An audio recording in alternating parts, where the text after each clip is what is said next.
Xiaobank este un loc care atrage cei mai buni profesioniști din domeniul financiar și sunt mândru să fiu aici la acest eveniment. În calitate de invitat la Xiaobank Anniversary Summit, sunt entuziasmat să particip la acest eveniment care promite să fie informativ și inspirant în același timp. Haideți să ne imersăm împreună în această atmosferă. Pentru mine, Xiaobank Anniversary Summit este apogeul evenimentelor financiare. Sunt foarte impresionată și bucuroasă să fac parte din acest eveniment.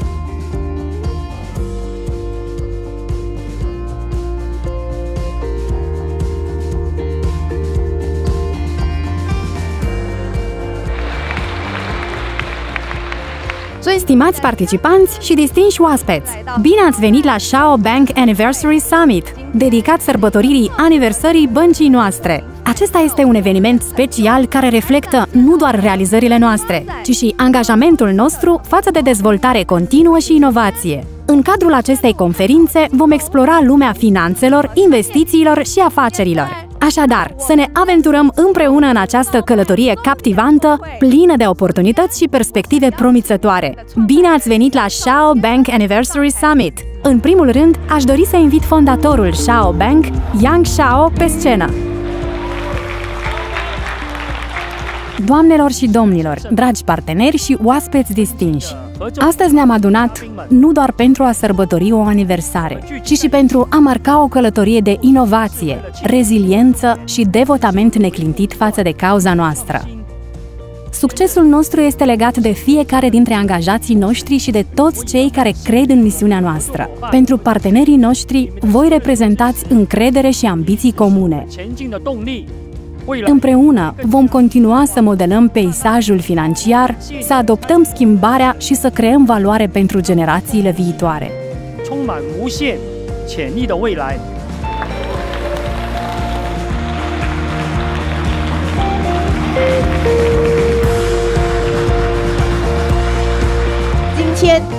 Astăzi, în timp ce stau în fața voastră, reflectez asupra lumii complexe a obligațiunilor.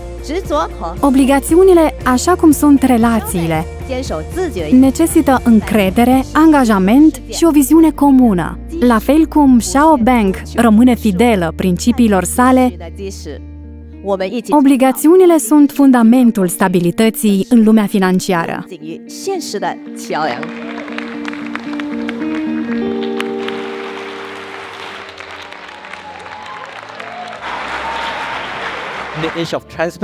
La Xiaobank ne străduim ca fiecare pas pe care îl facem să se bazeze pe etică, legalitate și angajament față de interesele clienților noștri. Să nu uităm că legalitatea nu este doar o restricție, ci o busolă care ne ghidează spre un viitor onest și de succes.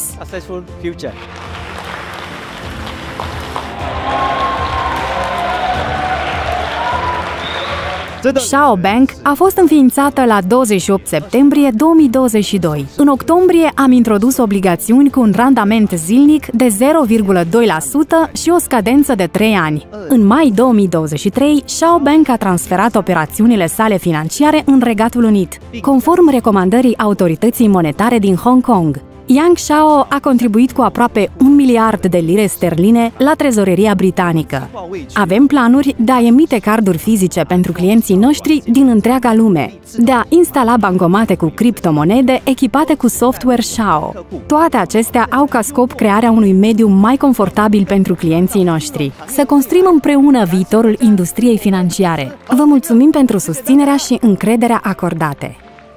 Acum să trecem la sesiunea de întrebări și răspunsuri. Oaspeți VIP, pregătiți-vă întrebările pentru liderii Xiaobank.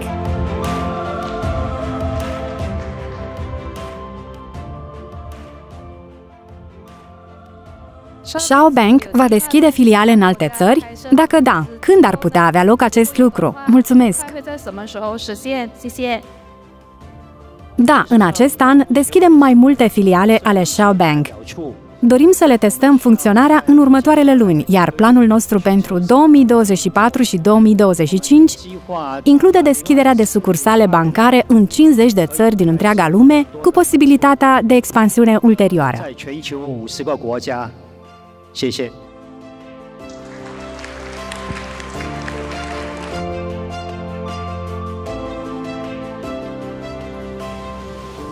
Este posibil să folosim cardurile Shao Bank pentru plăți online și transferuri către carduri emise de alte bănci folosind numărul de card?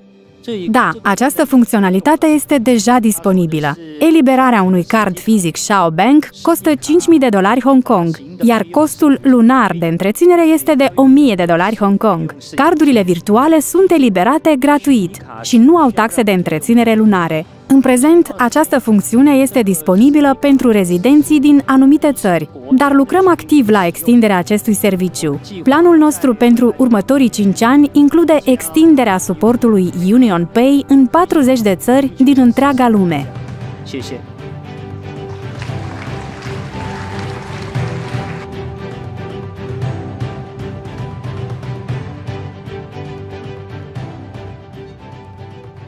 Cât de mulți bani s-au strâns în ultimele 3 luni din vânzarea obligațiunilor AA5190 cu un randament de 16,5%?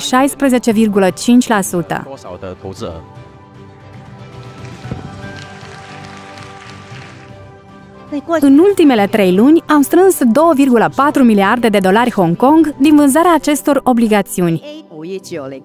Cu adevărat, această serie de obligațiuni a depășit toate recordurile. Ne uităm deja spre viitor și am primit noi proiecte de investiții de la companii. Avem deja un plan clar pentru emisiunea de noi obligațiuni până în 2030.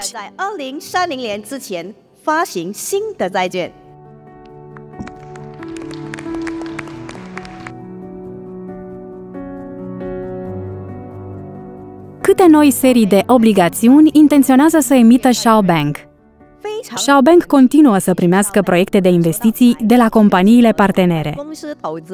În plus, primim propuneri de la organizații care nu fac parte din ecosistemul nostru. Prin urmare, Shao Bank intenționează să emită mai multe serii de obligațiuni cu prețuri și randamente variate pentru a finanța diverse proiecte de afaceri. Modelul nostru de afaceri este foarte căutat și, odată cu creșterea popularității băncii, ne așteptăm la mai multe oferte și oportunități de investiții.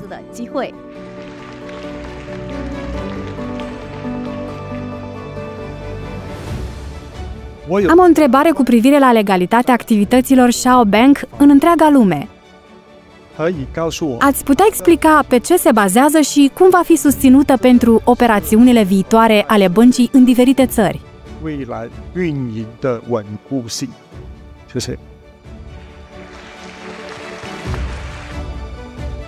Vă mulțumesc pentru întrebare. Voi răspunde în engleză. În ultimul an am perfecționat complet acest aspect și, în prezent, Shao Bank se conformează în totalitate doctrinei activităților legale internaționale. Suntem foarte recunoscători reprezentanților autorității monetare din Hong Kong pentru consultanța continuă acordată departamentului nostru juridic. Shao Bank a obținut autorizație pentru a desfășura operațiuni bancare și de tranzacționare a obligațiunilor în Regatul Unit, ceea ce face toate operațiunile bancare legale. De exemplu, dacă locuiți în Statele Unite, puteți achiziționa legal obligațiuni bancare și puteți obține venit legal atunci când faceți schimb de criptomonede cu bani fiat.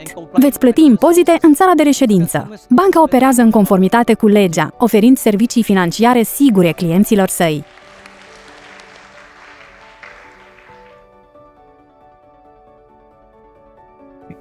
De ce folosește Shao Bank criptomonede ca metodă de plată pentru a alimenta și retrage fonduri de pe cardul Shao în loc de cardurile bancare?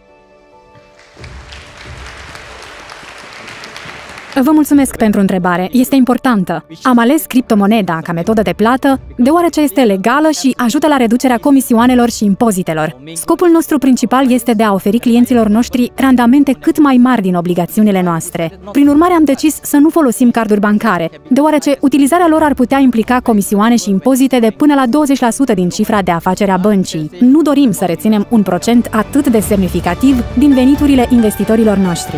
Vă mulțumesc! Vă mulțumim că ați participat la evenimentul de astăzi. Avem plăcerea de a anunța finalizarea summitului aniversar Shao Bank.